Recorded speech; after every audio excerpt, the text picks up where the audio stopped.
Well, we met a little bit on the Friday live stream, and you did Mhm. a conversation with Christian Baxter, but I didn't Mhm. watch that yet. So I don't know Mhm. if you want to again give me just a little bit of biography, and then we can go into Yeah. your questions, or we Okay. could we could start there. Yeah, that sounds good.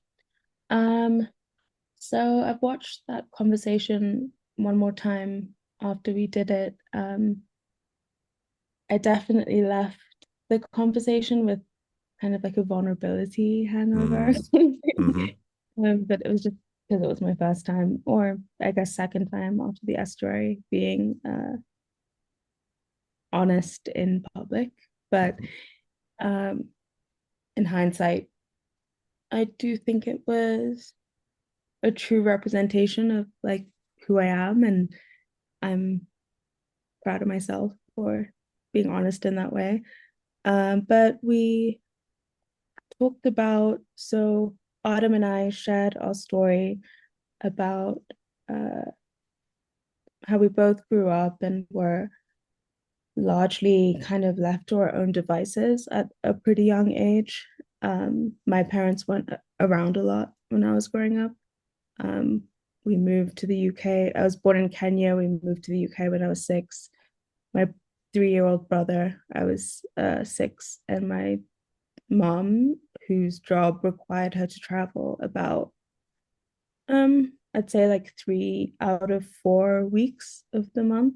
So I was raised by like a series of very lovely Eastern European and Filipino women, and then went to boarding school when I was 11. And made the decision really young to not participate in whatever um, like religious communities my parents were trying to encourage me to. Like I told the story in the conversation with Christian about how I remember being in the car while my parents and my brother went into like the Catholic church that we would go to in Nairobi when we'd go back during the holidays or when I was here, um, or when I was in the UK. And that it always did feel like a very active refusal, not like a passive, I'm just a kid and I want to like watch TV instead. It was like, I, I don't like what's happening in that building and I don't want to go inside. And that was because I would go to Sunday school or whatever, and my questions just weren't answered in a way that I felt was sufficient. hmm Um, so then yeah, the boarding school I went to was like an Anglican, I guess like Church of England school. So we went to chapel. We had to go to chapel every day. hmm Um, and I remember like a very active refusal to say the creed or the prayers or saying the hymns. Like I just didn't I did it I didn't do it on purpose. hmm Um, and then I went to this other boarding school. I got kicked out of that one. So I went to a different boarding school, which was like a like social justice warrior training camp, I think is what I said. I described it as to Autumn. And yeah, it's actually like an interesting project. Like it was started right after World War II. There's probably 15 or 16 of them around the world now. Um, they're called the United World Colleges, and they were started as like a project to foster, I guess, like foster world peace after World War II. And they now act as, yeah, ways to bring people from different countries together. The one that I went to, there were 300 students and like 150 or so nationalities like represented in that student body. And it was just the last 2 years of high school, so like 16 to 18 years old. And it's largely like scholarship based. So I don't know, I went to school with like lots of people from Gaza and also like Dutch royalty, and that was interesting. But also the general project was very much based on this, yeah, social justice warrior training camp is the best way I can describe it. And then I worked in Kenya for a year on a TV show, and I really was, I thought I wanted to go into like film and TV, which is mainly what Autumn does now, but ended up, I did this, uh, I worked on this, I did like an internship, and then I realized that I wasn't built to be that collaborative. So I thought about what like the art form that was the most solitary was, and ended up becoming a writer. But went to NYU, went to the School of Individualized Study at NYU, which uh, was also very much just like based on this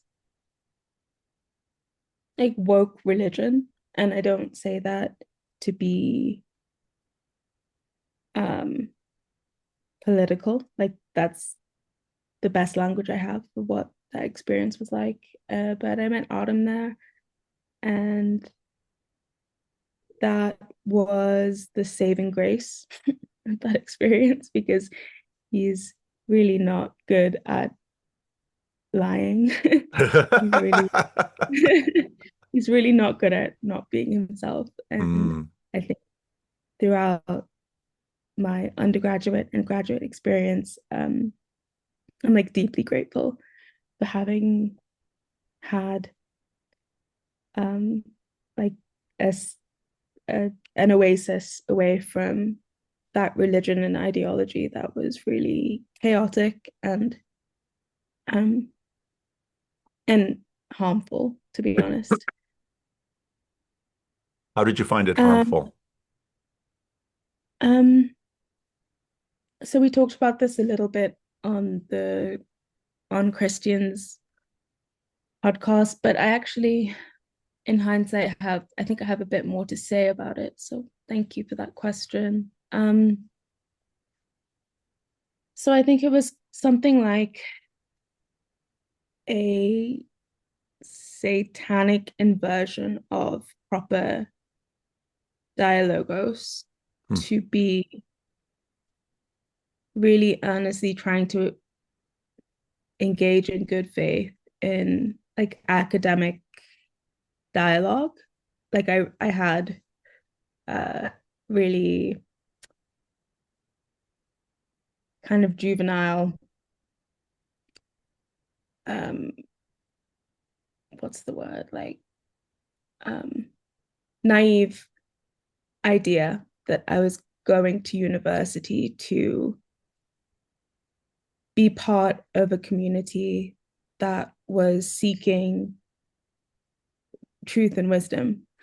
And it turned out during my undergraduate experience, but especially during my graduate experience, I went to UCSD in San Diego afterwards on a scholarship to do an MFA, Master's in Fine Arts in Writing. And I was also teaching at that university. But um, yeah, it turned out that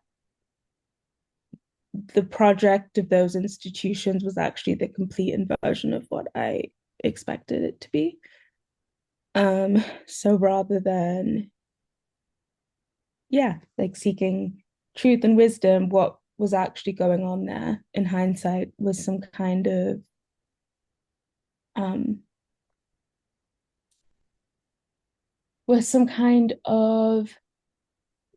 like brainwashing is such a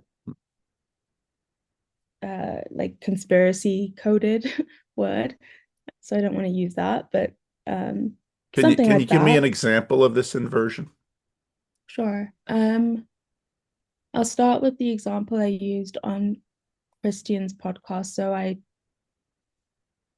remember I was the my class was very small, so it was about 20 of us in like two different years. So like about ten people were admitted to this program every year. And I remember feeling very cautious and anxious about ever speaking about race in this class where I was the only Black person in a group of white people. And those categories don't matter to me that much anymore, but I remember feeling like I don't have the language to properly participate in a conversation about race, even though everything we're being told is ostensibly about trying to make me feel safe and make me feel seen. But I'm too scared to talk Yeah. about race as Yeah. environment.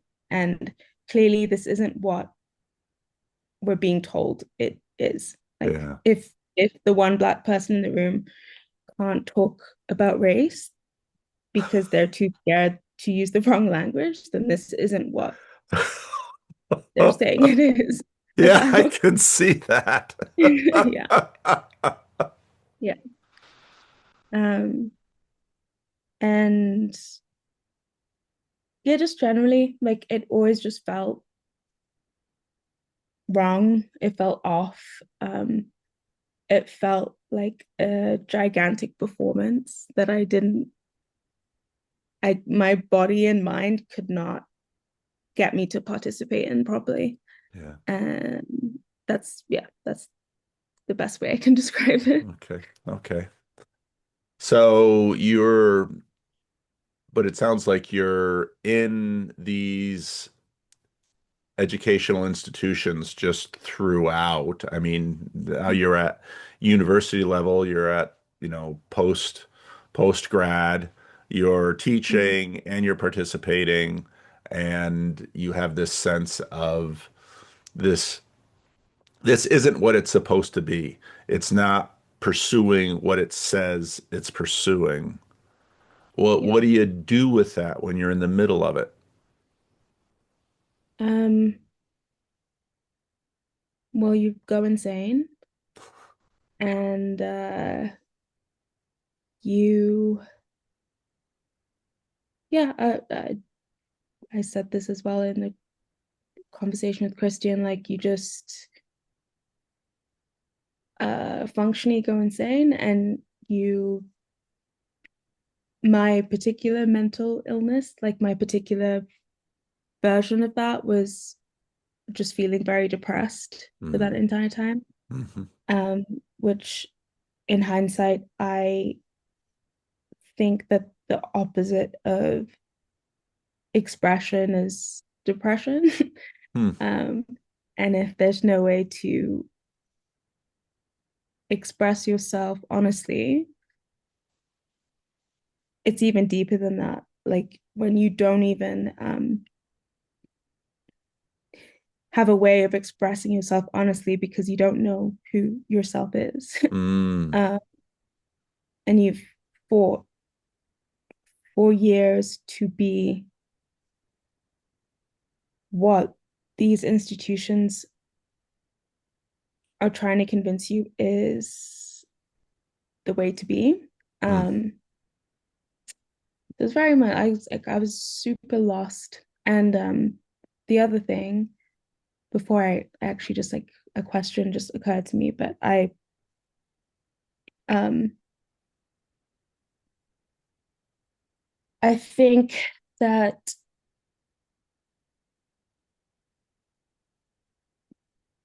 being also like coming back to what I said about my parents not being around, I think I wasn't even raised in any kind of Christian like society. Like the funny, like famous David Foster Wallace commencement speech where he talks about two fish and water and like this is water. I think for a lot of people, the water is at least like a nominally Christian society. And hmm I didn't have that. I wasn't really raised in any kind of particular society at all. hmm Um, and I didn't have any kind of grounding whatsoever. So I think that there was nothing to dissolve back into, hmm even if I hmm let go of hmm my, like youthful um transgressions and whatever. Like there hmm wasn't anything to dissolve back into. But yeah, so the question was, I would have described much of my life as just like a series of mental illnesses.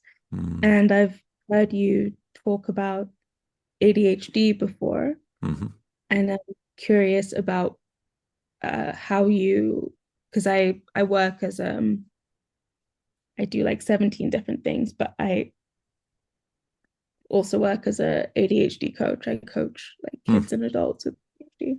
hmm I don't have any kind of like formal training in that, hmm but hmm I mean, I think I'm good at it. I don't think I, Yeah. but um, and I had had training. I mean, I'd had coaching for like about mm, 12 years before I started coaching other people. Yeah. But um, yeah, I'm curious. I've been thinking a lot about these labels hmm and what function do they serve hmm and what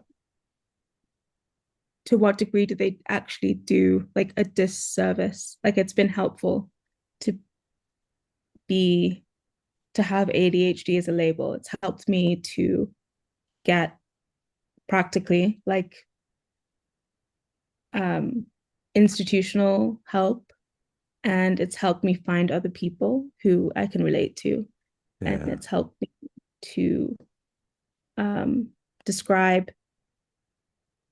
a way of being that is very difficult. But I also take a lot of it always feels a little bit wrong to describe the way that my brain works as a disorder because I hmm don't think that it is.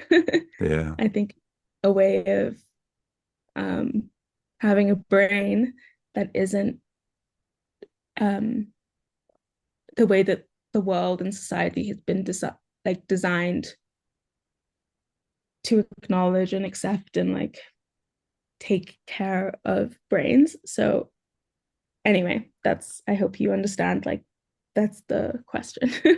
Well, I'm so old that these things weren't necessarily diagnosed or treated. I'm old enough to sort of to escape the regime. So I was never on Ritalin or anything like that. Um, Mhm. I just looking at clues from my childhood, there certainly seems to be reasons that if I were born in a different generation, I would have been treated to a different regime, perhaps. Although my imagined ADHD and dyslexia, um, it's clear that I struggled with reading at an early age. I struggled with things mixed up. The dyslexic um, font on my Kindle sure does seem to help me read. So I'm all self-diagnosed with that Mine in too. those respects. But um, it's I also notice I also notice in adults, even the generation older than myself, certain patterns that would look like autism in individuals.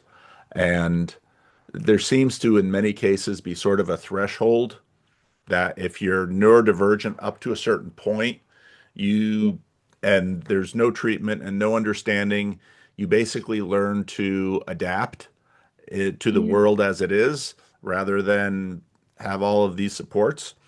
And again, Yeah. I'm not an expert on any of this stuff, so I'm not going to, you know, imagine that this is scientific medical advice or anything like that, but just my own observations.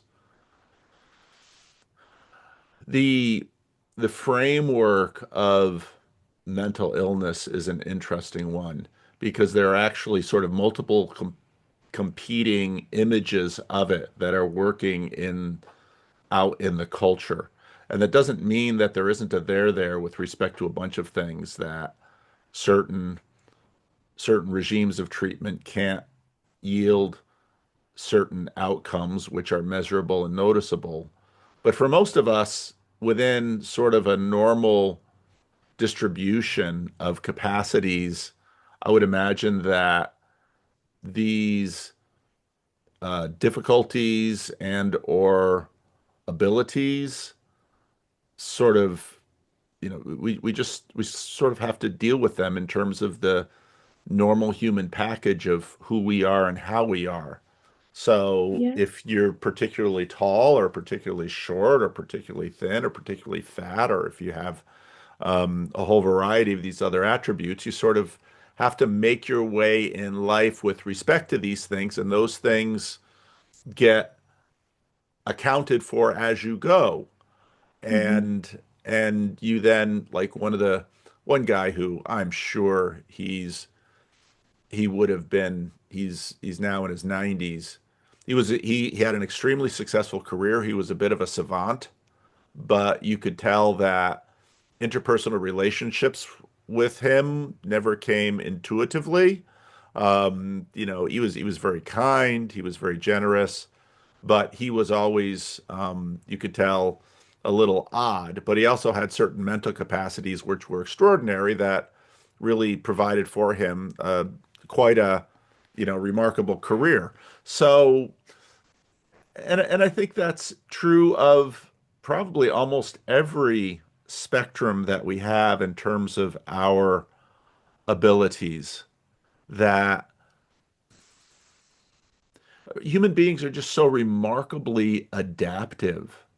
But within that adaptivity, there's always the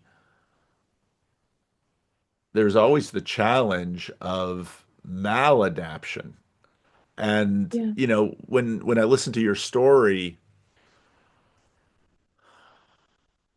everyone, a lot of people tell me their stories, and everybody's story has a degree of fittedness and things that didn't fit by virtue of their parents, what their parents had to deal with, how that shaped their childhood. Obviously, in your case, you at a very early on were sort of thrust into what I see as sort of an international lifestyle where there's higher prevalences of better schools, boarding schools, um, non-familial childcare, moving communities. Some people love that. Some people, like my father, my grandfather moved like every 4 to 6 years as a minister. That's kind of what they did back then. My father never minded moving. My aunt hated it. They're from Mm-hmm. the same parents, they're in the same family. You've got a male-female difference between them, but you get in human beings this mix. And for your case, on one hand, someone might look at your life and opportunities and say, wow, you've been extraordinarily privileged. You've had all these opportunities to be and do these different things. But it could just be that you might have been happier just staying in a village in Kenya, being rooted, being surrounded by, a network of kinship and having one culture and one language and um the just a family life. And Mm-hmm. instead, you were given this weird urban, um, really sort of this, having lived in the Dominican Republic, you could very quickly see that there are all these layers in the developing world. Some people never go more than 5 miles from their house their whole life. Some people move to the city and have sort of a middle class but Dominican life and still have roots to kinship. Some people then get to that higher level of They're going to travel internationally. They're going to go to university. They're going to get advanced degrees. They're going to, and so the education that you described, even the name of the school, United World Colleges after World War II. I mean, it's if you read this, Hmm. if you read what's, what I've been doing a lot of reading about this World War II era in terms of what the sort of the masters of the universe were thinking. I mean, that college sounds exactly what a whole regime of people were like, this is exactly what we need to do to save the world. Yeah. But you go through this entire system, and as you said, you're sitting in this class, you're the only person with dark skin, and you don't feel like you can talk in any honesty about your experience of it because you have enough of a sense that no, this really isn't about my experience of this, even though they say ostensibly that's what this is about. This is about me learning another set of code and reinforcing that code because the entire institution is built around this. Hmm. And so then suddenly you have a crisis because on one hand you appreciate the fact that almost everything around you is built so that you would conform to a certain set of rules and expectations that you had absolutely no say in forming, and the consequences of stepping over those lines is probably going to be severe. And you mentioned, you got kicked out of one boarding school. So another piece of probably who you are is you're low in agreeableness. Yeah. When something hits you, you're like, no. I mean, it's sitting outside the church and saying to your parents, no. And you look at like Big Five distribution, there's a certain population that tends to cluster around my channel. Interestingly enough, because I'm not that low in agreeableness. I'm a little low in politeness sometimes, but you just have a temperament that looks at these things and just says, no, I'm not going to do this. And even if it does cost me something, no. And all of these all of these do-gooding regimes of the world, whether they be ideological, political, or religious, often trade on a degree of conformity.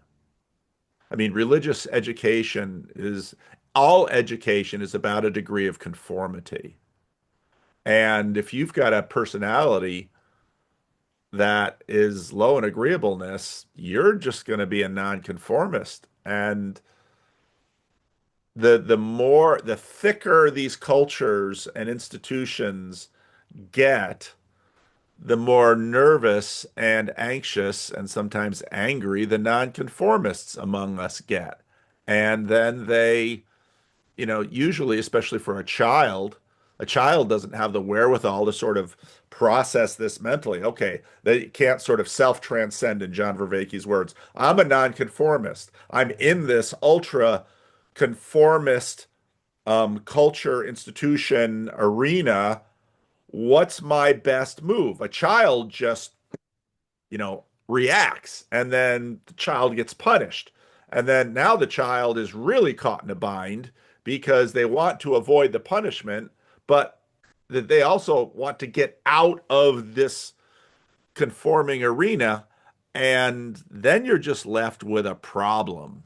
And especially if you're a child, you don't have a lot of options. And this plays out in schools all over the world, everywhere. But when it plays out in a at a level of society that there are some significant rewards for conforming and therefore some significant consequences for non-conforming, well, you've just set up, it sounds to me, again, I'm just doing a cold read on you, just listening to what you've said so far. It sets up a lot of dissonance. And now suddenly, what do you do? Hmm. Because everything in your life, it's, if you were, let's say, born in this village somewhere, as a woman, maybe your one option is, being a mom and child rearing.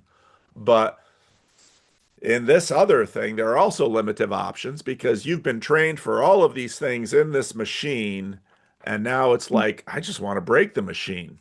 Well, what do you do? And what people tend to do is they go to the internet and find other people who want to break the machine and Yeah. commiserate, and then begin to say, well, how should the world be? And, Hmm. there's a lot of that. There's a lot of that in this little corner of the internet.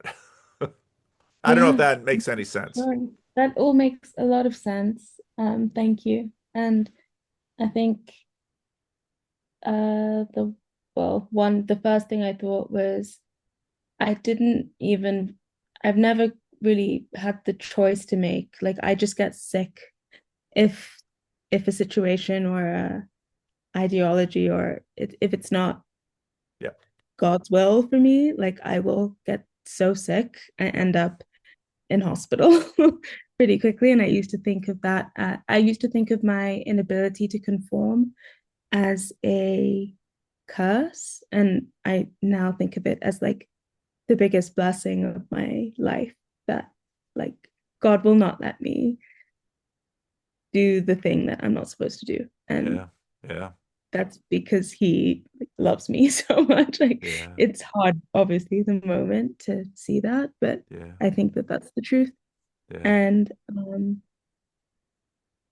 the other thing, I think early in what you just said was something I just thought about like male leadership. I can't remember what the context was exactly, but oh, like growing up, yeah, people, sorry, my phone is, that people would see my situation as one of great privilege Mm. in some context, which was a huge thing I struggled with my whole life is people like, oh, you went to a fancy boarding school and got to travel around the world your whole life. Like, I'm so sorry. And you're depressed. And it was very difficult to I always used to wish and I actually used to have dreams about like one of my parents dying or Mm. something something legibly tragic happening Yeah. to me because that would be much easier to explain.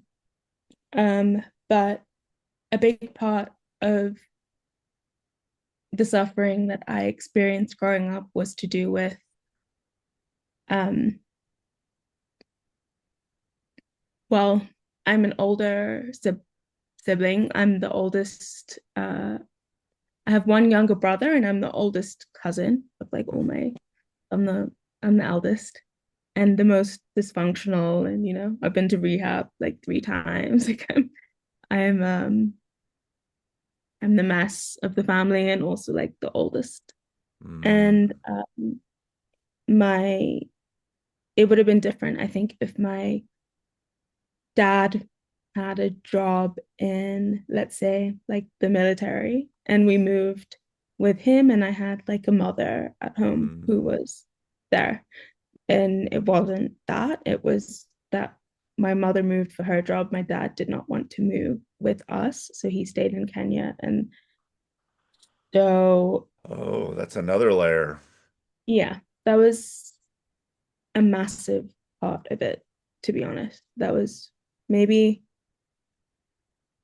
yeah, maybe it's not even accurate to say like we moved around a lot and that's what the trauma was. It wasn't really. It was just that um I there was a complete like dearth and lack of like male leadership in my home and in my life. And I actually think that's a huge deal. And then there was this interesting moment actually in the conversation we had with Christian Baxter where um I said some I was going through the trajectory of becoming Christian and said something about how it was kind of like, yeah, at that point I had started talking to Autumn and I just did what he told me to Mm. and that was what I should have done. And then they both kind of acknowledged, oh yeah, there's this cultural voice that's telling me that that's patriarchal or there's Yeah, something wrong with that. And the thought I had was, yeah, exactly. Like it's patriarchal, exactly. Because that's how it should be, I think. And I think that we've gotten so, and I don't mean to, like I don't want to say something inappropriate for the internet, but I think that this is something that we don't ever talk about yeah, yeah, anymore. yeah, That patriarchal isn't a bad word. yeah, It's yeah, actually an important construct that we need to get back to at least being able to talk about. Like yeah, it's yeah, important. And in the absence of a kind of patriarchal construct or like patriarchal leadership, we suffer, and like especially like young women hmm, really really do suffer. And I felt that I spoke a bit about it in the email I sent you, but like it's not um it's not a small thing. It's like a yeah, really big deal. yeah. Yeah, That's so sorry. interesting. No, no, that's fine. Because just from a, let's say we sort of self-transcend here, and why would patriarchal structures have developed in the world if they were completely nonsensical? Yeah. And the argument given is that, well, because men basically brutalized everyone. Okay, well, I'm sure some men did, but you have to also ask, but could that actually account for all of the patriarchal structures that we have seen in most of the world for most of human history? There might be something else to it. And it's interesting too, your story. I have a friend who's also, he was born in the United States, but his parents were both Kenyan immigrants to the United States. And, listening to your story and thinking about elements of his story, either there's a layer there too in terms of the parents splitting up. And I would imagine what that he's a man and you're a woman, what that does to the two, you know, the man being, and it's often the case that the kids go with the woman. I mean, it's funny. On one hand, we have all of this condemnation for the patriarchy, but then, oh yeah, but the kid should go with the mom. And it's like, why is that thought automatic and the other Yeah. thought is, um, forbidden? So they're really interesting questions. It's also the case that there are also reasons why men would resist the patriarchy because Mm, it's a lot of people who have no responsibility think that decision making, boy, that must be wonderful to make all the decisions until you have to mhm. make all the decisions. And then you feel the weight of that responsibility and and you begin to recognize that no, whenever anything goes wrong, it's your fault. It's like, oh, Yeah. I don't want that. I'd sure love to be able to share the blame with others. So that's really interesting. That's really interesting. Just one thing, I think women are actually brutalized and suffer more in the absence of patriarchy. It's just not obvious and it's Hmm. not talked about. It's kind of this invisible kind of suffering that when we have these like cultural discussions, and patriarchy is kind of like demonized because it's like this oppression of Yeah, women yeah, by men. I think, well, there's also this invisible, it's not like explicit oppression, but it's real suffering and tragedy that yeah, women experience in the absence of proper, responsible, like yeah, mature patriarchal leadership that yeah, is usually more towards the younger women and the women that can't speak up for themselves. And so that story is like not really told. So I just like really urge, people to think about that too. It might be kind of bad, the whatever we mean when we talk about patriarchy, but Yeah. the alternative is actually worse. Yeah. Yeah. Yeah, I'm not, I mean, partly because I'm older, partly because of how I grew up. I'm not allergic to patriarchy. I'm an old white guy. Why should I love patriarchy? Um, but no, you're right. And again, just from even a low resolution reading of human history, you might say, well, if given that patriarchy was just so ubiquitous, shouldn't we imagine that at least there's the possibility that it's adaptive? Mhm. And it's also been my experience that the Christian Reformed Church, like many churches, went through a period of long discussion with respect to, let's say, exclusive male leadership of the church versus an egalitarian model, which tends to be more gift based or skill based. And it's interesting because you look in a lot of households and well, you actually find that in many marriages, there are a lot of different models in terms of how decisions are made. This fictitious, there's just a lot of fictions running around out there. And because men and women have they have distinctive ways of going about influence and decision making. And I've never really found that many of the sort of low resolution models really fit all that well as compared to what real life couples do. And the group that sort of arose against the egalitarians were not they were the complementarians. And of course that word imagined that men and women have different that they're given to different giftednesses and that any model should recognize that men and women often bring something different to the table and they should have the freedom to work that out.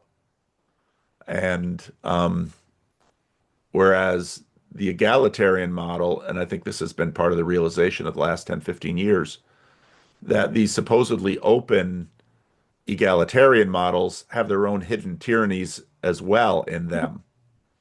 Mhm. And you always have bindings along with liberations. You cannot free some things without binding other things. And so you have this pattern between freeing and binding, and this exchange that goes on. And I would Yeah. imagine, especially given your story, the, educational institutions tend to be highly feminine spaces. Mhm. It's especially true of the last few generations. And Yeah, for sure. I see that especially in like elementary schools in the United States. These are organizations dominated by women completely. And, I think we've seen increasingly a lot of struggle from little boys, especially, but I'm sure little girls as well. So, hmm. Yeah, no, one interesting. I mean, so the boarding school I went to for the 5 years before I got kicked out was an all-girls school too, the Anglican one. But then I also, when I graduated from NYU and went to do this MFA program at UCSD, I was a teaching assistant, and then I was like a version of a professor after that, like the lowest version of a professor you can be. But I remember, so as a teaching assistant, you have no agency or control in terms of like the material. It's Mhm. just you're just facilitating like discussion groups for another cousin's agenda. And this was the height of like BLM and um, the height of the woke soup stuff. Hmm. Hmm. And that was so I just remember having to like coming out of the professor's lecture to go teach my discussion group Hmm. and having a moment where I sat down and spoke directly to the white boys in the class I was teaching and Hmm. said, like, I know we all just experienced what just happened in that lecture, but I want you to know that you're allowed to speak, like, you're allowed to have an opinion here. I want you to know that you can, um, I want everyone to feel like they can have an Yeah. opinion, Yeah. say what they need to say. And that was really weird. I mean, I just remember thinking, like, this isn't what we're trying to do. I don't think this is the goal of this equality, diversity, like Hmm. thing. I think we've actually reached a point where this is harming all of us more than it's Hmm. helping any any one of us. And the fact that I have to like and the fact that I have to say it and the fact that I only feel like I can say it because I'm a black woman is just weird and wrong. It all feels wrong. It leaves me with like a bad feeling in my stomach. Like this isn't what anyone wants, is Yeah. for everyone to feel like they're not allowed to Yeah. be a person in this group. So Yeah. whatever. Yeah. It No, that's why other versions of that are why I, really got estuary going mm, because in churches, it might not be a diversity, equity, and inclusion regime that people are sort of feeling under the thumb of and going to adapt all of their language to work around. It might be other religious yeah. perspectives. And I saw in church that people had thoughts and they wouldn't say their thoughts, which is fine. You don't have to say your thoughts if you don't want to. But I'd see that people would get that they're, in my opinion, it would be better if we just put them on the table and say, all right, well, there's your thoughts. All right, we're not going to be scared of them. They're just your thoughts. We just put them there. We'll just look at them and we'll talk about them, and that's fine. But in church, that was difficult for people because they knew that if they'd say something that was going against the teaching of the church or something like that, that there would be reactions. And you find the other people are, they get to own their reactions too. But what that means for then the person who is thinking not in alignment with the assumptions of everybody else, well, then that person really can't be a part of that group anymore. And one way or another, and it usually doesn't happen directly. It almost always happened indirectly.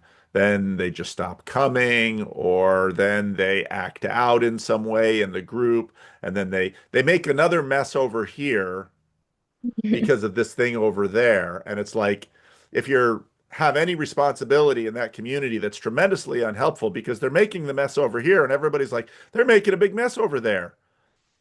And you begin to realize that, well, they're making the mess over here. They don't even know why they're making this mess here, but it has much more to do with what's happening over here.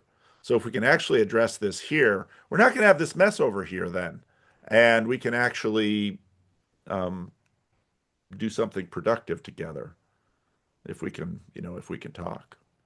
Yeah, it's like very difficult for me to make sense of this. I feel like it's fundamentally a tension between like constraint and freedom in the same way that the male-female dynamic has played out, at least in my life. Like we need we actually I think we do need constraints within, like, so for example, um, I've only ever felt real belonging and communion in my like Greek Orthodox church. Mm, And that is expansive and like liberating for my soul to be mhm, able to experience that kind of communion. But it feels like the reason it's possible is because of the inherent constraint of being part of a body that has really strict rules, like mhm, actual um um like these are the terms of this contract, and there's like mhm, nothing you can do about it. mhm, um mhm, there's no one coming to my church who is trying to change the fact that we don't have female priests, for example. Like, mhm, um, and yeah, so I feel like there's something about that that has to do with the fact that I feel so liberated in the kind of communion that I can have there. And I don't know hmm. what that's about or what that means, but I Yeah. wonder if you Well, like, it's also a limited box. yeah, I mean, they're not telling you what kind of car you can drive. They're not right. telling you whether or not you can talk to me. They're not telling you. It creates a limited space, and there are high constraints in that limited space. And there's something very liberating about that because suddenly there's a whole range of things you don't need to make a decision about. Yeah, I also think that I just thought about this, the fact that the constraints are explicit Mhm. means that there are less implicit ones. And I Yes. actually think that's the reason I've had such trouble, like just generally making friends and being, I've almost like, we talked a little bit about like neurodivergence earlier. Like Yeah. I've wondered if I'm autistic before, like, because Yeah. I'm just like, I don't get the rules of this game. And maybe it's just that I'm now in a arena or whatever, in a context where, oh, these are all the rules, they're actually pretty strict, but there's no other ones that you need to figure out. Like they're all Yep. Yep. spelled out. So, Yep. oh, Yep. that's really, I hadn't thought about that. That makes a world of sense Mhm. because it is very, again, I see this with children. Children, generally speaking, are happier if Right. even if the rules aren't to their liking, at least if they're clear and they're consistently enforced and they're not crazy, Yeah. kids will settle down and say, "Okay, I know this box." When you Yeah. when you move a cat, for example, from one apartment to another, you let that cat out in that new apartment, and the first thing the cat does is just she goes all over he just goes all over the apartment to find, and then once that cat sort of has that apartment mapped, then that cat will settle down. Right. And people are like that in a way. It's like if we at least know the arena that we're in and we know the rules, if you look at things like children of alcoholics, I mean, part of what's so difficult for them is because their parent is an alcoholic or because their parent is bipolar or schizophrenic, they don't know when the other shoe is going to drop. They just Right. don't know. And that then leaves a human being just on edge all the time. And it just wears you out. Yeah. No, totally. Um, oh, I just thought of another question. Oh, so yeah, I was, and this is my own, I should have done more homework, but I am curious about You don't do any the homework. Christian Reformed Church, like what your church is, well, actually, how it's different from mine. Because I'm pretty new. I'm very new to You go to a Christianity. Greek Orthodox church? I do, but I mean Eastern Orthodox, like Okay. my husband Adam goes to a Russian Orthodox church, I will also when I get my visa and can finally go to. So just like Greek and Russian, but generally Eastern Orthodox. Um, and because I said this as well in the conversation with Christian, like uh, becoming Orthodox was not an intellectual exercise at all for Yeah. me. It just Yeah. was like I listened to Autumn and then I just did the next right thing. And then I ended up baptized Orthodox. And I kind of woke up one day and I was like, oh, okay. Like, Here I am. I did this thing. yeah, there wasn't like much kind of uh theological, intellectual Yeah. Yeah. wrestling around, what kind. I did go to a bunch of different churches. I went to a Catholic church, a Baptist church, a couple of like evangelical churches, and Yeah. the Orthodox church. I'd been to, Anglican churches in the past, but it just Yeah. all happened. And I'm just a little, uh, yeah, I'm just wondering. And I'm wondering if you have any, um, not like disagreements. I don't think that that's a fair question, but kind of, is there anything that you wrestle with around the differences between, for example, like the Orthodox Church and Yeah.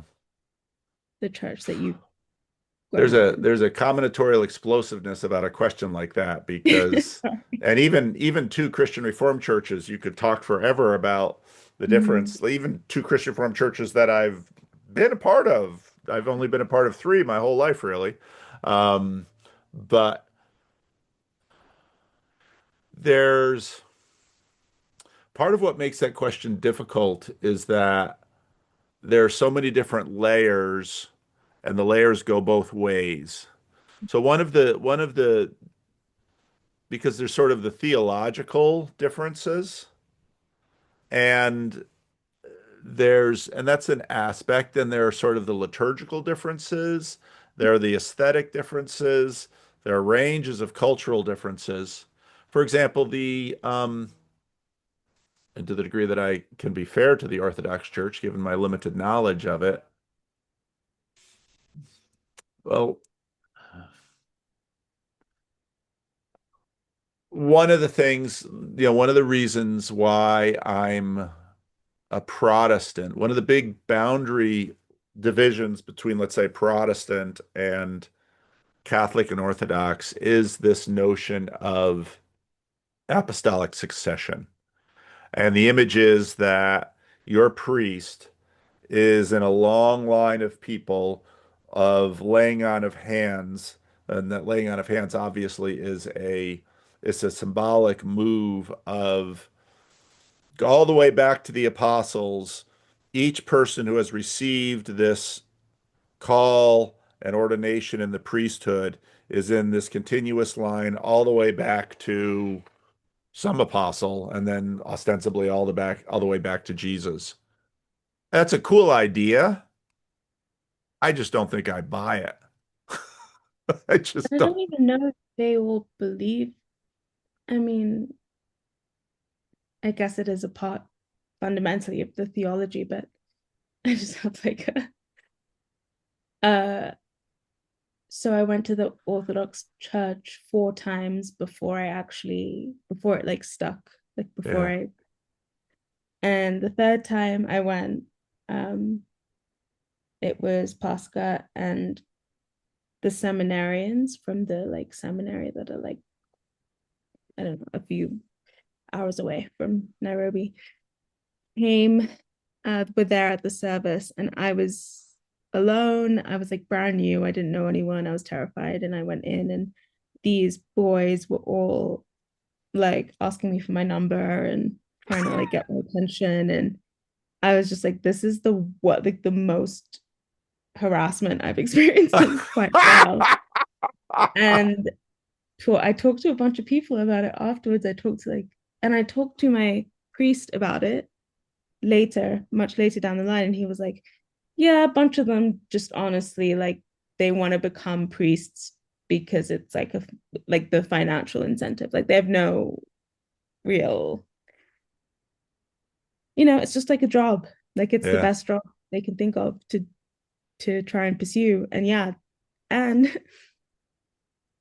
if they pursue this path and they don't become priests, they have to become like monks, essentially. Like they have to get married within a certain amount of time, or they have to never get married. What country was this in? This was in Kenya. But that's Wow. yeah.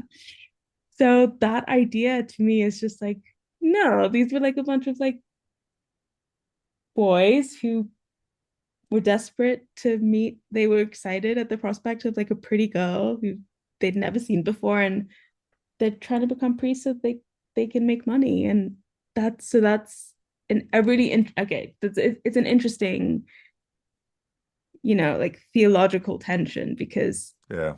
I think so many of the people, at least that I've met, who are pursuing that path, it's the furthest thing from Yeah. what they're thinking about. Yeah. Yeah. And it's easy, and especially if you work and have Yeah. lived in church circles all your life, which I have. So I'm a third generation minister. So I've seen lots of churches up close and lots of ministry in different countries and different contexts. Cynicism is easy because there's no con like the religious con. Mhm. Yeah, part of where, let's say, Protestants basically have this idea of the work of the Holy Spirit, that it's actually the giftedness and the testimony of the Holy Spirit in a person's life that that sort of establishes their ordination rather than this apostolic succession. And now it's not, I want to be fair to apostolic succession and say certainly they will have those kinds of ideas in there too. But I tend to see God's freedom of changing and using people, even rather messed up people sometimes, in lots of different ways, that God uses amazing things to get his work done. And I think it's a little bit more chaotic than that. Also, the liturgy of I mean, Orthodoxy. I don't know that Orthodoxy is actually fundamentally a confessional union. I don't think it is. I think it's much more of a traditional union, which means, and the weight of the liturgy in that tradition is what creates the church. And again, I'm a little bit more chaotic, and I tend to see, like, I've worshiped in a lot of different kinds of churches all over the world and lots of different liturgies. And I'm okay with that. When I looked at what the Haitians did in the Dominican Republic, now there's always a tradition. Nobody starts anything without a tradition. But I've seen even in North American contexts, a lot of, well, one of the interesting things that has happened throughout, let's say, the post-colonial period, is that the colonial powers would tend to go into other places of the world, and they would bring their churches with them. And hey, fair enough. You want to give what you think is best, and so you try to give the people the religion that you have. And there's a Nigerian Anglican church that meets on our site on Sunday mornings. They're a little small church. They are an amazing mixture of things. I remember they invited me once to one of their harvest festivals, and not unlike churches I worked with in the Dominican Republic, in November, they would want to use the big auditorium, and they would invite like every Nigerian that they knew in Sacramento in for this special service. And I remember, so the pastor really wanted me to come, so I'm sitting there, and that wasn't technically a service. Their rules for what they do in services are a little bit more strict. But I remember this Nigerian immigrant girl. I think she grew up, she's probably second generation, and she's on stage and she's singing a country western song about, pickup trucks and dogs. I'm just thinking humanity's capacity for cultural appropriation is never ending. And I thought, there's just something really cool about the fact that here this girl brought over by her parents, who wanted a better life for her. She came to America and she's probably living in a valley town where they listen to a bunch of country music and she likes country music. And this doesn't follow any of these scripts. And I'm watching the pastors, they're kind of looking at each other like, is this the Yeah. right kind of song for a service like this? But it's like, I don't think Yeah. it's hurting anything. So I see God doing amazing things all over the place. And so um I'm just not and I completely understand why so many love the the discipline and rigor of orthodoxy. And I say to that, God bless you. Yeah. Um, but I'm a pretty temperamentally, I'm a pretty Protestant guy, and I also go to the Assemblies of God Church and watch what they do. I remember I got invited, there was a Hispanic Assemblies of God pastor who, for some reason, I think he thought that if he joined the Christian Reformed Church, he would have access to a lot more money. Um, which wasn't the case. But he was really curious about getting ordained in the Christian Reformed Church, and so as part of a classical thing, I was invited to one of his things. And then he had this sort of healing thing that was going on in his service, and he was super nervous about me seeing that because he wondered, was this Christian Reformed? And the answer was no. But I had been around enough things in the developing world, Pentecostal things in North America, that I was very comfortable with what they were doing. I wasn't offended by it. Now, would that have fit in the Christian Reformed Church? I don't know. Some of them it might, but I see the amazing diversity of what God does in his church around the world, and I think that's what the Holy Spirit is doing. So Yeah. that's part of that doesn't answer the question about the Christian Reformed Church. The Christian Reformed Church has its own No, it's tradition a and its own perfect restraints, but I'm pretty answer. open. Sorry, I just have three things, but I have really bad ADHD, so I'm gonna forget. So one of them is Okay, about country music, one of them is about um the way that Orthodoxy came into Kenya, and one of them is about um oh gosh. Anyway, about my husband going to his dad's church. So just in case I forget, hopefully you can okay. remember. Maybe I should write them down. But anyway, I'll quickly. Country So music, Kenya, your husband and his dad's church. All right, I yeah. can hold him. So actually, you just reminded me the reason I it wasn't the reason I like chose Orthodoxy. I don't think I chose it. I think it kind of chose me. But uh when I started participating in my church, like actually engaging with like the congregation and going to the coffee hour afterwards and stuff. One of the first stories that this person who's become like one of my closest friends told me about was about how so we have 40 something tribes in Kenya, 46, I think. And mine is the Kikuyu, it's like the biggest one. So there was a group of Kikuyus that were converted by like Anglican missionaries, but then still wanted to practice some of their particular like tribal practices. Sure. The main one being, which is insane that this is the reason, but anyway, why I was like drawn to it. But what the main one was actually female genital mutilation. Like Oh, they wanted to keep doing that. And the Anglican church wouldn't let them. So they went in search of a church that would.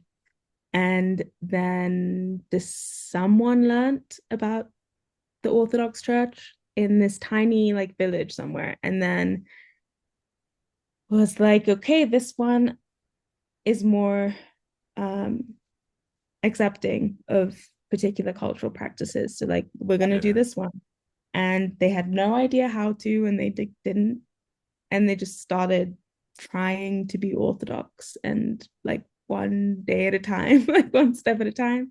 And then Wow. eventually someone came and like taught them properly. And then eventually they built the cathedral in like the 60s, I think.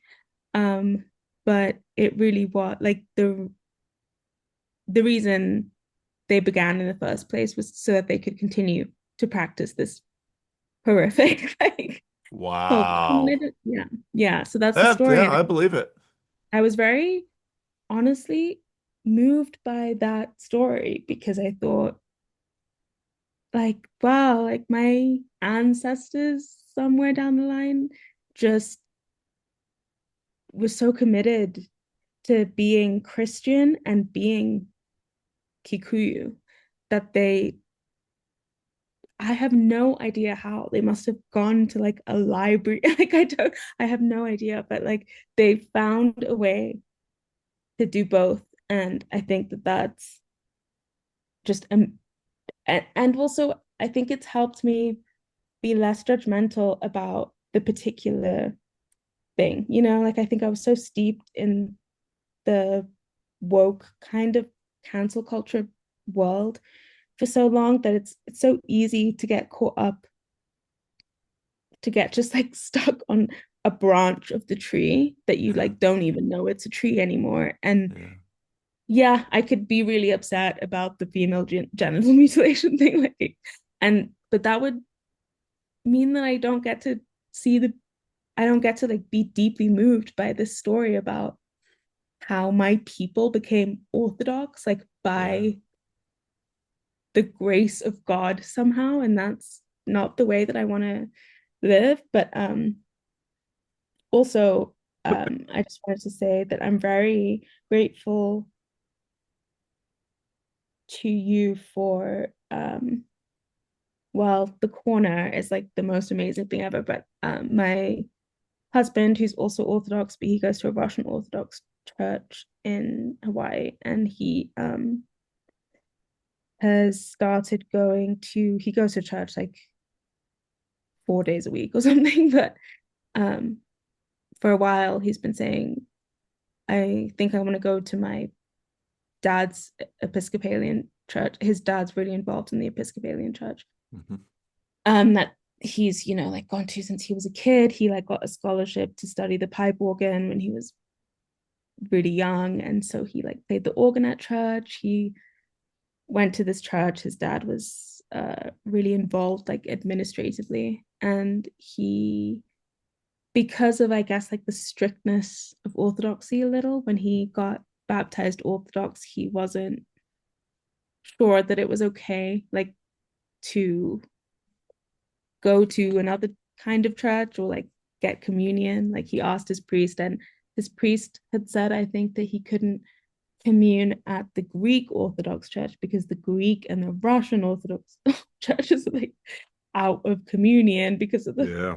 war or whatever. Like, but anyway, recently he started going to his Russian Orthodox church the rest of the days, but then like he goes on Sunday with his dad, who's Mm. really aging, Hmm.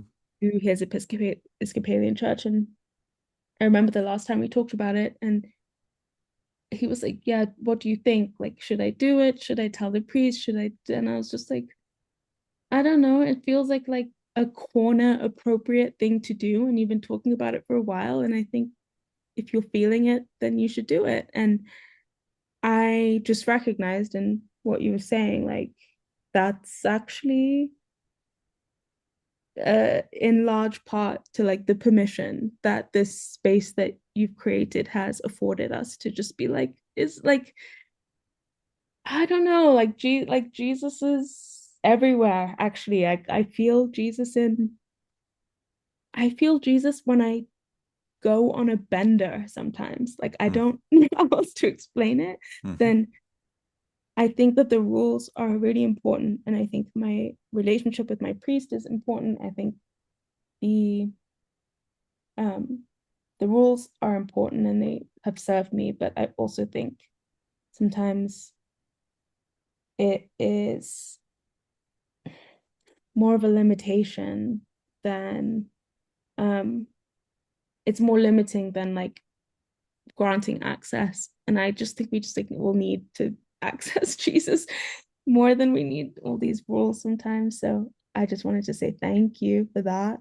And thank you for um, opening and granting access to a space that at the very minimum allowed my husband to go like to the Episcopalian church with his dad on Sundays because I Hmm. think that that's an important and good thing. And then, oh yeah, the last thing is just really random, but yeah, the tribe that I was talking about, the Kikuyu, this like Kenyan, biggest Kenyan tribe, but like are obsessed with country music. Like there's Oh, really? huge festivals, and when people like wear cowboy boots and like cowboy hats and sing, and there are hundreds and thousands of people whose career is Kikuyu country musician. Yeah, it's bizarre. It's a bizarre thing. I've always wondered like what it's all about. Wow. Yeah. Super weird. I'll send you by email like a video after. Yeah, please Yeah, do. I'm extremely weird. completely curious. Wow. Yeah. Well, maybe, who knows? Maybe in Nigeria too, maybe West Africa, not Mhm. just East Africa. So, Maybe, maybe. because I'm sitting there, she's singing this country western song. I'm thinking, I've been in a lot of bizarre situations in my life, but I thought, this is not what I expected. But there it Oh, yeah. was. So it's like, It's a thing. I here think we it's a are. thing. Yeah. It's Wow. definitely a thing. Tribe.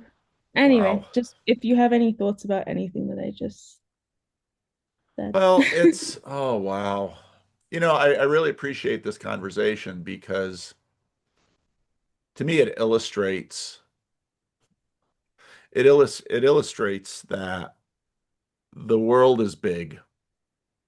And part of what globalism has brought is that, I mean, we've got all kinds of surprising things all around us, things that we did not expect, things that we might not be ready for. And I think, that's going to keep happening. I was thinking about AI this morning and what that's probably going to look like It to the freaks degree that me I can out. know. It really Yeah, freaks me it's freaky. It is freaky. But we have to, I really appreciate what you did, as to lead that group and to just encourage those young men in that class. Say what you think, because the difficulty is we need to think together, and we think together by talking together and by listening to each other and by doing it in good faith. And yeah, we're going to make a lot of mistakes because that's what human beings do. But if we can't think together and talk together and listen to each other, then we also can't learn from our mistakes or even learn what are mistakes. And that story of the Orthodox and the Anglicans, and wow, that's a wild story. But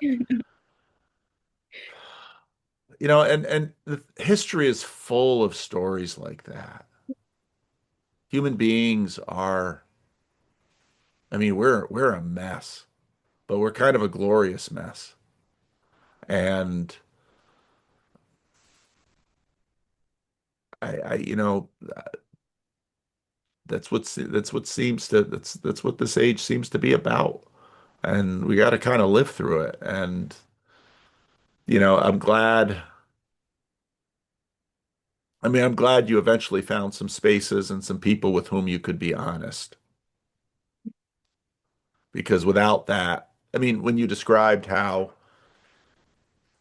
I mean, you get physically sick, in your depression just by being, you know, just constrained. But then you find a particular religious tradition that, by virtue of its constraint, you experience some liberation. I mean, human beings are so full of these kinds of strange contradictions. It's so true. And I think part of being Orthodox too, actually, is it's it's temperamental for me. Like I'm into it because I'm an artist. Like I'm a Yeah, visual artist. Like I like that there's lots of pictures everywhere. And yeah, yeah, I yeah, don't know how much and part of, the fact that I didn't have to do all of this, or I did to some degree, but like all this I'm never going to win a debate against a Protestant about why orthodoxy is correct, and I don't care to, and I'm not going to read the book that I need to be able to do that. I think I walk in and like it smells good, and there's pictures everywhere, and my husband's Orthodox, and yeah, that's it. Like yeah, that's the yeah, reason. yeah, yeah. So I think it's just always been not always. I've only been Christian for like a year, but like it's no two, but it's always been interesting to me, like how like it's so easy to get super hung up on everything else. And I also, yeah, like one of the other questions I had was like I try not to, I guess it's some of it relates to this oracle thing, because I don't know if that's even the right word, but I'm currently like deeply scared for my generation, I guess is the best way to say Yeah, it. Like I yeah. really um I feel I've always felt kind of like a canary in the coal mine, like Mm, I'm hurting this much. It's a harbinger of like yeah, bad things to come. And I don't think it has to be bad, but it's just like I'm reading about some of this stuff about AI, like AI porn specifically, and just being like, oh no, like it's this is oh really no is right. this is really bad. This is Yeah, really bad. And um I'm just feeling, yeah, like there's bots and AI porn and everyone's mad at each other, the Charlie Kirk thing. Like I'm deeply um like I will not despair. I think despair serves the regime.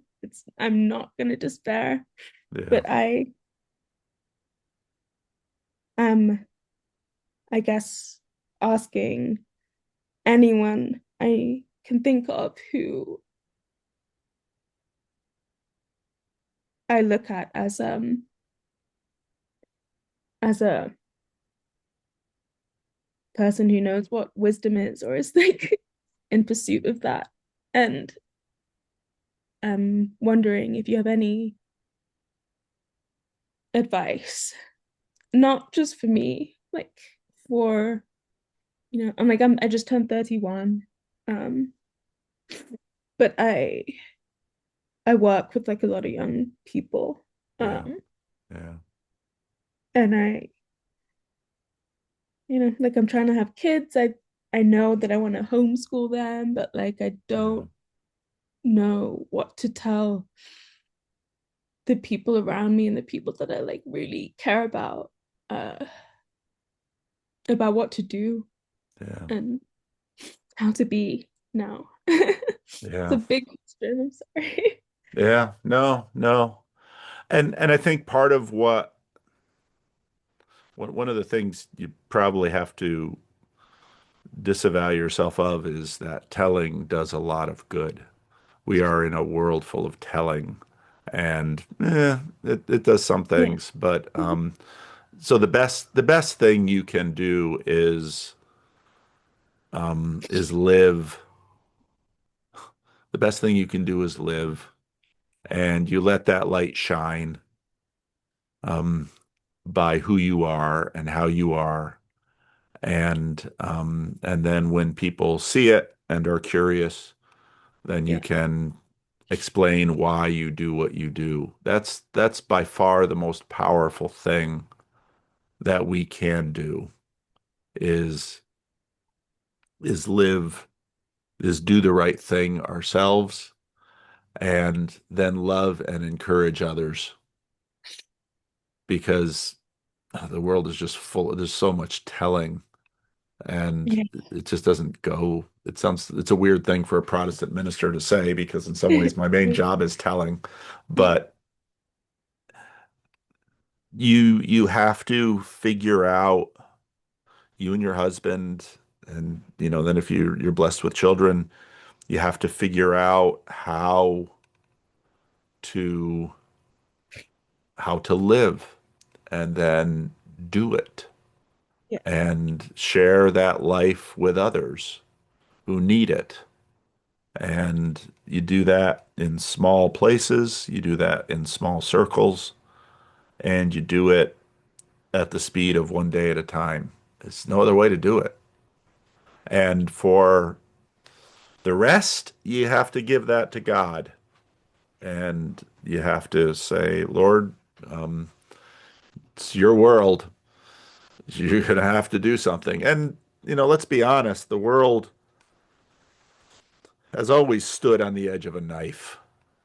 I mean, go back all throughout human history. And I mean, I'm just reading this book now on the revolutions of 1848 in Europe. And the book begins with what life was like for many people in Europe at that time. I mean, ironically, he begins on a town on the coast of a city on the coast of France. England had just ended the African slave trade, and so all of these towns are enduring an economic downturn. It's like, okay, yay, they've ended the African slave trade. But of course, that tanks the economy in all of these places, and it's the people at the bottom who suffer. And they're just going through, child mortality in some of these places was basically you'd lose 50% of your kids by the age of 2. I mean, the world is a deadly, painful place, and the world is a glorious, beautiful place. The world has always been both things, and every generation has to figure out how to live with its mixture of hell Yeah. and heaven all around us. And that's the best you can do. So, It's you true. keep going to church, you keep working with your husband, you keep taking the next step forward, and you keep asking for God's grace in all of your decisions, and that He blesses you, and that you can share it with others. It's true.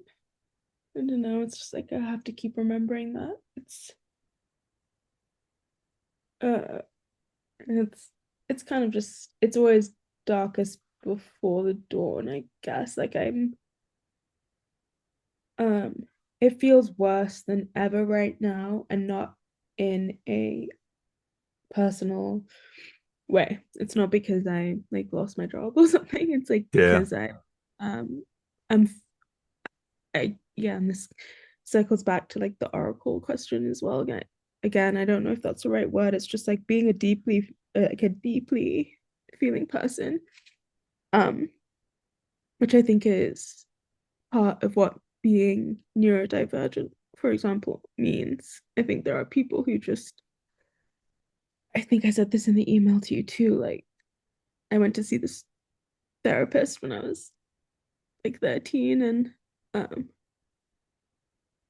yeah, it's like the most conclusive sentence of my experience as a human being when she said, my parents took me to see her because I was really traumatized by seeing this video of uh like Arctic explorers eating, I don't know, this disgusting looking like pate frozen meat thing. And I was having nightmares about it, and they were just like, what is wrong with her? Like, this is so crazy. Why does she care?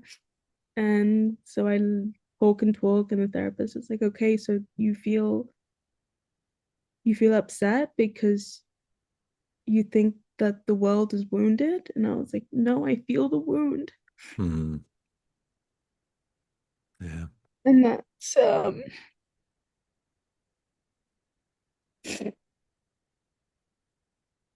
Um, that's I don't know. That's a hard way to be. Yeah.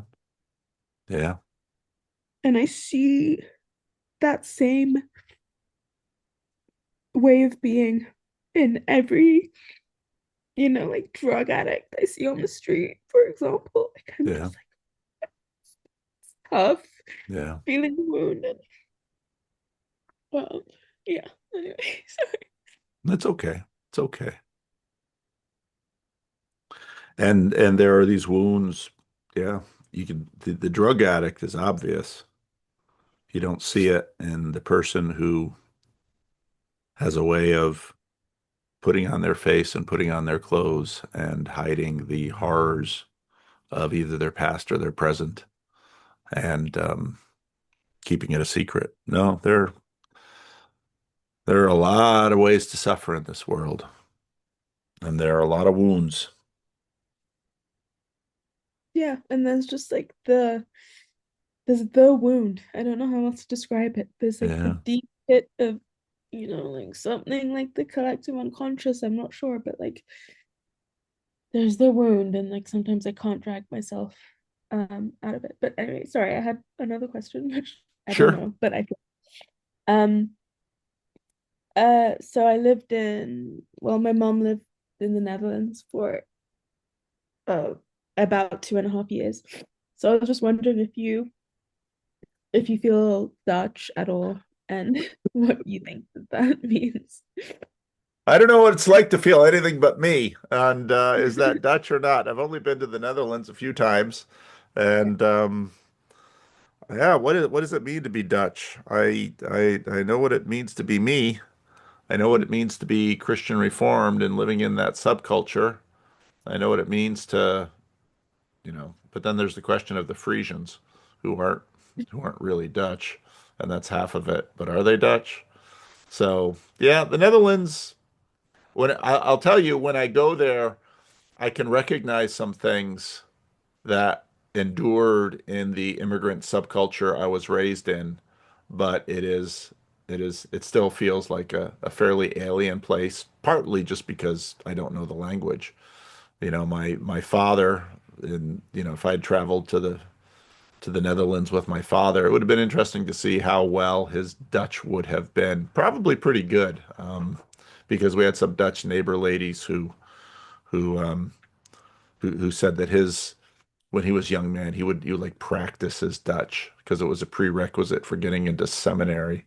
Um, but my neighbor ladies had no respect for my mother's Dutch, so who knows? So no, I don't. I can't say I feel Dutch. I just feel like this weird mixture of all the different cultural contributions that made up my growing up, which is just sort of idiosyncratic. Do you ever grieve or uh feel the lack of like a specific cultural, I don't know, like I don't Yeah. really much anymore, but sometimes you wonder like what it would be like to belong to a place. And actually, I don't know if you'll ever get around to watching it, but if you do, the conversation we had with Christian, Autumn talks a lot about being from Hawaii and how that Hmm. is, um and how he feels a level of like cultural religio with Hmm. like Yeah. the cashier at the grocery store, Hmm. um because there is a sense of being like united under the aloha spirit that is quite unique to Hawaii. And like I Hmm. know that because I've been there Hmm. 8, 9, or 10 times, and I've never felt anything like it. Hmm. um and I yeah, there's like something like very agapic about Yeah. it. It's the best way that I've been able to understand that word. Um, but it might be the only place on, well, it's definitely the only place on earth that I've felt. anything like that. Mm, And he also had like a really interesting conversation with Jordan Hall, which wasn't like public. It was a while ago. They've had a few, but where I think Jordan Hall also lived in Hawaii for a while and talks about, he said something like the spirit, the sentiment was kind of like Hawaii must restore its alignment to its correct spirits to almost like serve as an example to mm, other parts of the world. Like uh, ultimately that has to and should happen everywhere, but mm. Hawaii is kind of the closest or like it's the most possible. Um, and yeah, when I talk, and then Adam also talks in this conversation about how in his very like ethnically Russian church in Hawaii, he doesn't feel the same thing he feels with the cashier at the grocery store, Mm. and how there are these levels of like communion. Yeah. And that was really interesting. That was what we talked about, like towards the end of the conversation. But um yeah, I think my original question was about if like ever feel uh or wonder even like, or not even, it's not really a question. I just sometimes I wonder what it Yeah. must be like to be from a place and feel part of Well, that. and I think, in part of your story, globalism is not a place. Yeah. And in terms of, well, part of it is my temperament. I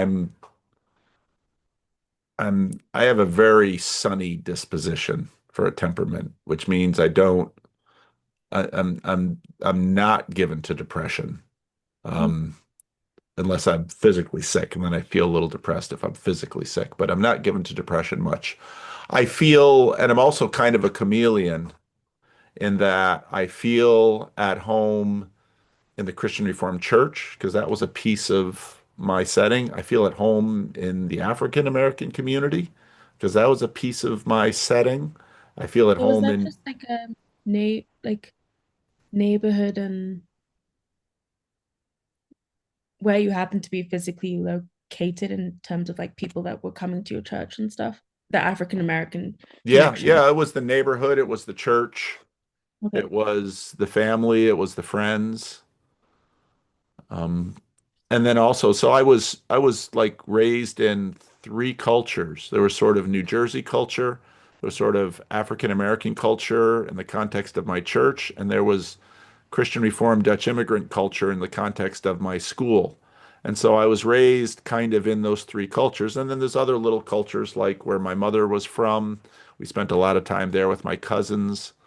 So those are the cultures that I tended to feel at home in and situated in. I feel very at home in California. I tend to acclimate to places fairly quickly. I like, um, yeah, I get used to things fairly quickly and I sort of attach to them. And that's just kind of me. So, but at the same time, I can understand. I've known a lot of people who, if you look at, let's say, in the 1970s, Alex Haley wrote this book Roots, and it became sort of a cultural sensation where Alex Haley very much wanted to get in touch with his roots. And so for especially in the 70s, 60s and 70s, a lot of African Americans very much wanted to in some ways try to get in touch with Africa Yeah. because they had a hope that sort of getting there would give them a sense of rootedness. I think many were sort of frustrated by that because when they got to Africa, they discovered that it was all very strange to them. That Africa, of course, is not, that's like saying North America. Africa is massive, and Africa itself is about as multicultural as you can imagine. I mean, you just said how many, 49 tribes in just Kenya. And so human beings are in this weird space where on one hand, we deeply need and want rootedness. On the other hand, we're astoundingly adaptable. Yeah. So, unlike, let's say, tigers or lions or kangaroos that are sort of in one place in the world, human beings have covered the world.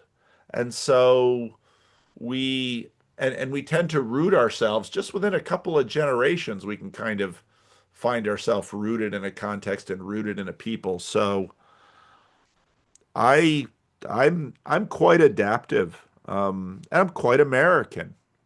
I'm very American.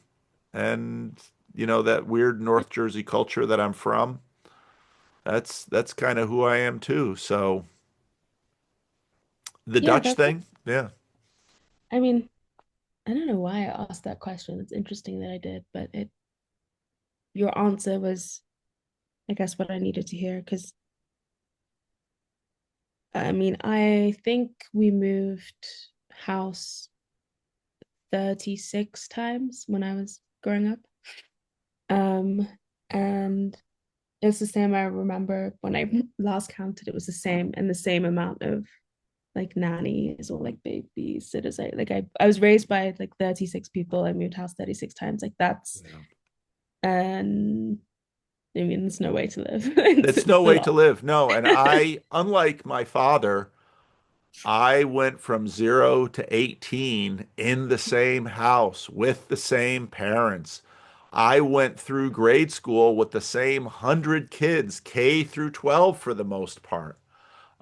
I had a very stable childhood and in a happy home with good parents who both of them that weren't, there were no drugs or alcohol or abuse or violence or I had a wonderful upbringing. And so that's not a wound that I have, but I've known, there was a guy here, he was the president of council when I got here. I mean, he grew up he moved house, I think 15 times growing up or 9 times or something like that. He told me the story and that impacts kids. Kids don't like that.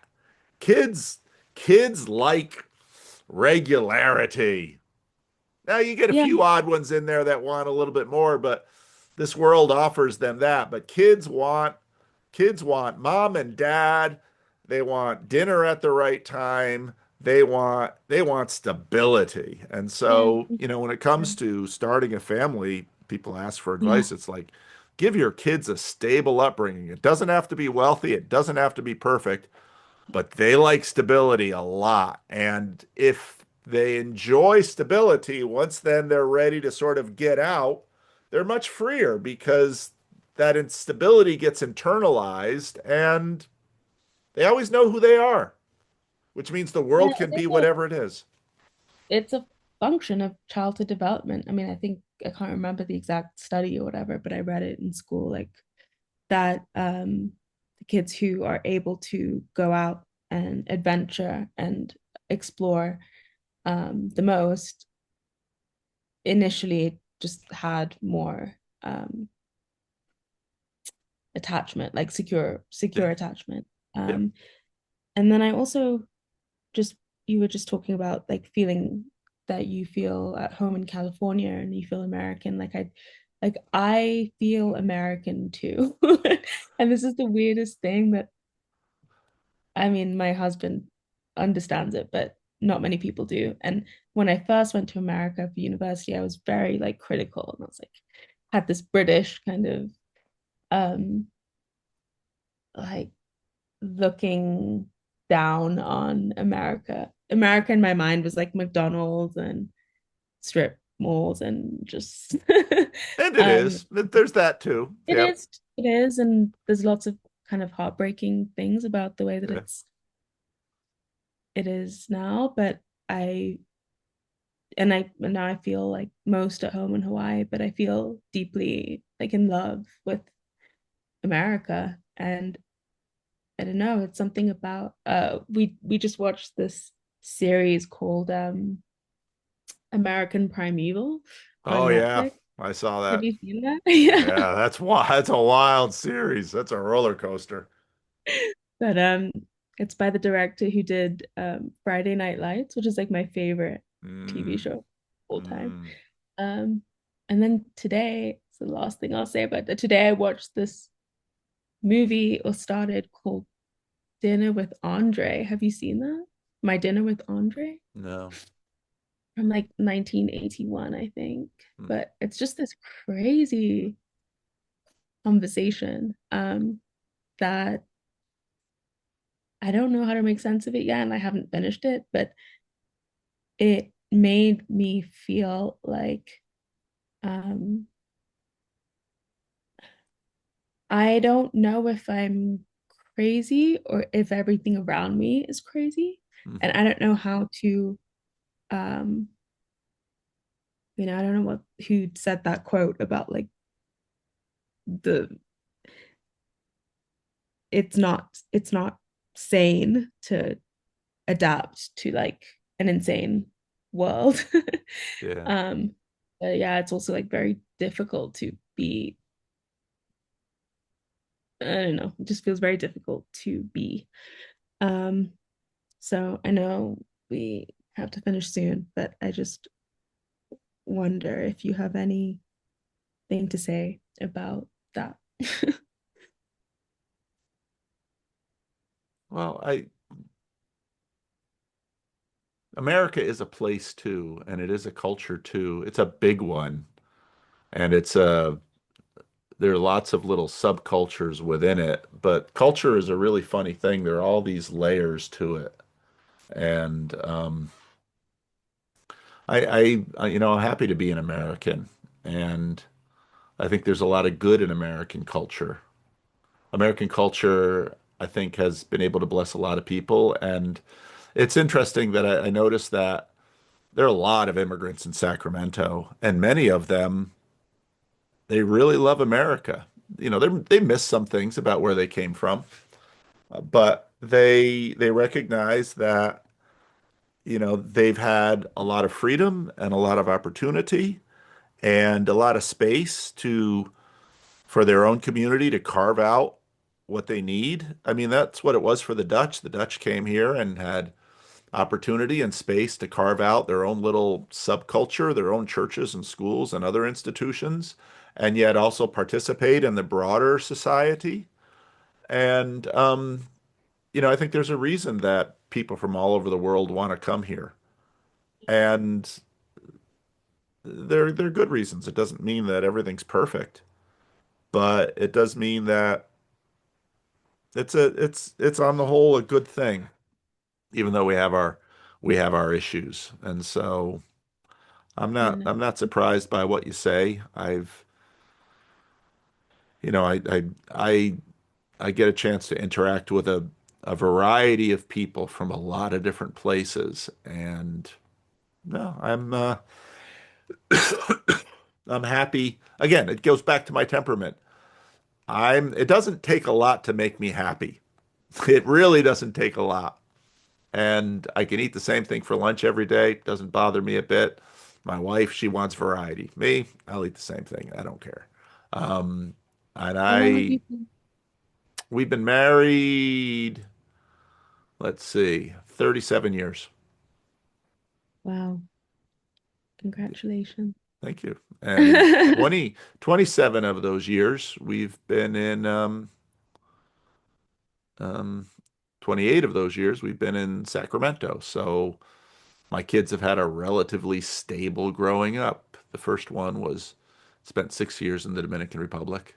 Um, and none of the others remember any of it. All they know is Sacramento, and they've had the same mom, the same dad, the same house. My wife gets frustrated with the house. To me, it's fine.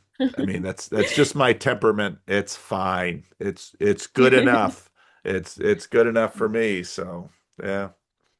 Yeah, no, there was no connection by the question about America and like sanity were completely separate. I think America's like a complete miracle. Um But yeah, the question about sanity was more like, and we have like a few minutes, so don't bother to even answer it, but like that, I just feel, I feel like me and a lot of people are currently feeling this Yeah. building kind of, wait, am I insane or is everything around me Yeah. insane? Um, and Insanity is social. Now, that yeah, doesn't mean that there isn't a thing, let's call it brain illness. There are people for whom, at a biological level, things aren't working well, and that's causing trouble. But to differentiate between those two things is tremendously difficult for human beings because we are so deeply networked with each other. And so not only does the biology have to be working properly, what we're connected in with each other also has to be at least passable on some level. yeah, And I expect that we're going to see this category of mental illness be just completely rearranged in the next 30 years. yeah. And I think your it, story again, when you and I see this with, it's so funny because last Sunday it was cloudy in California.